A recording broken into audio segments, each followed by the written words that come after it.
បាទហើយเราก็វ៉ាន់ភ្លើងយើងបានចូលហើយចាប់តាមយើងផ្ចិប់ទូផ្ចិប់ព្រីឯងតាងារកន្លែងតាងាររាល់ថ្ងៃមានអីច្រើនទេបងប្អូនណានិយាយថាវីដេអូធ្វើការរាល់ថ្ងៃដើម្បីបងប្អូនបានមើលបានឃើញនេះបងប្អូន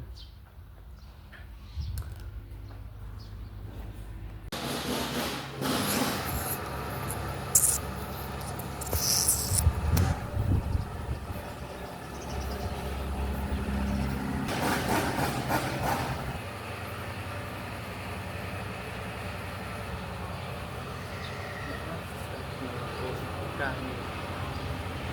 តែបានរៀបយកខ្សែចូលរៀបក្នុងទូអស់ហើយបាទសួស្តីបងប្អូនថ្ងៃនេះក៏យើងបានដល់ខ្សែភ្លើងមិនចប់ហើយ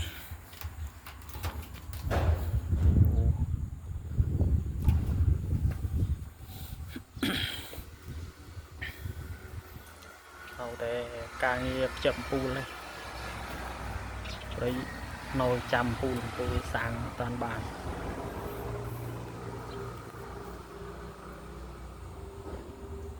បងឃើញសូមជួយចុច like ចុច share ផង